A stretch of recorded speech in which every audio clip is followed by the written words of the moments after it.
Hai, Assalamualaikum warahmatullahi wabarakatuh.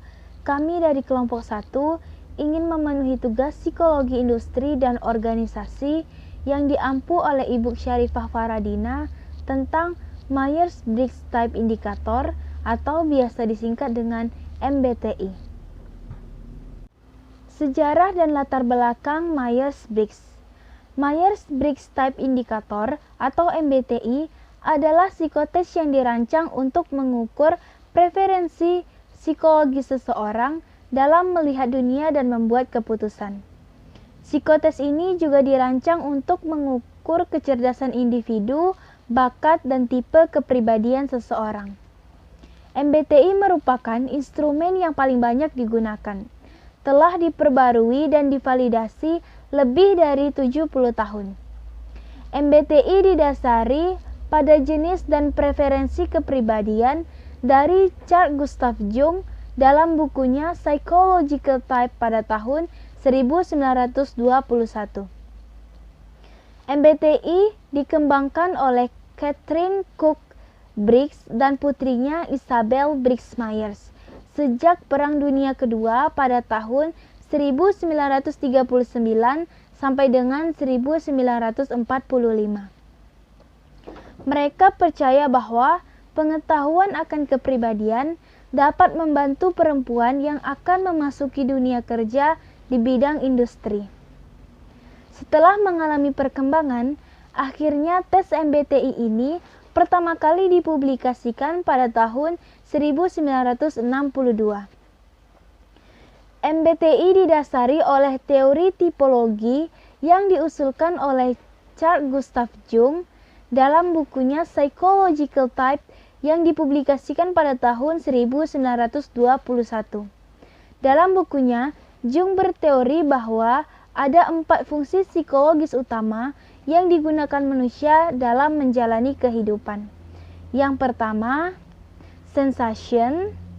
Yang kedua, intuition. Yang ketiga, thinking.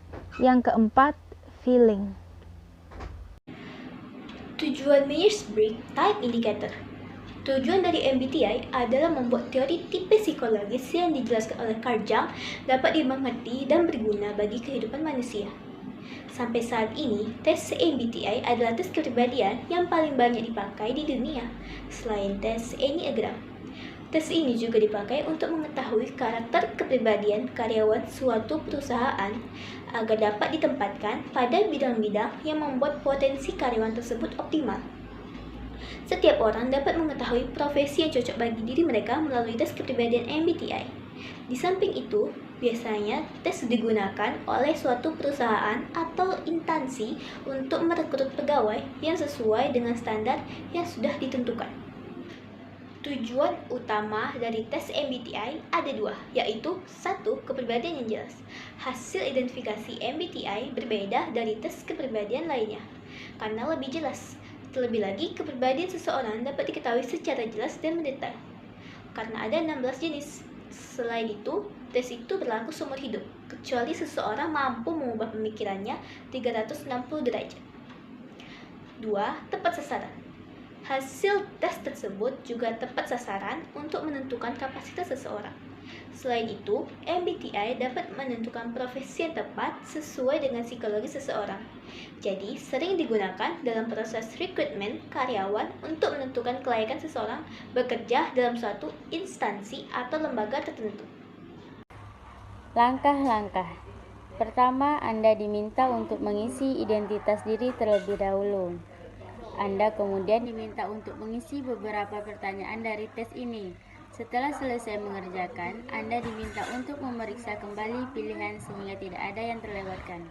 Setelah Anda mengisi beberapa pertanyaan dari tes ini, Anda akan tergolong dalam satu tipe yang biasanya sudah berakar dan mencerminkan kepribadian Anda. Biasanya kepribadian ini tidak berubah. Tipe-tipe kepribadian MBTI, faktanya psikologis, besutan dari Carl Jung terbagi dalam 4, yaitu thinking, feeling, intuition, dan sensation. Pembagian tersebut dibagi dalam 4 rentang, yaitu extraversion, introversion, EI, mudah bersosialisasi tertutup. Sensing Intuition SN, berpusat kenyataan, imajinasi kuat. Thinking Feeling TF, pikiran logis mengedepankan perasaan. Judging Prevention JP, menganalisa spontanitas dari keempat rentang tersebut, kemudian kerucutkan lagi menjadi 16 tipe kepribadian yang populer hingga sekarang, yakni ISTJ, INFP, ESTJ, ISTP, ISFJ, INTP, INFJ, ESTP, ENFJ, ENFP, INTJ, ESFP, ENTJ, ENTP. Selanjutnya ada kelebihan dan kekurangan. Nah, kelebihannya salah satunya yang pertama adalah individu lebih mudah dipahami melalui tes kepribadian hanya karena ada dua pilihan alternatif, yaitu ya atau tidak.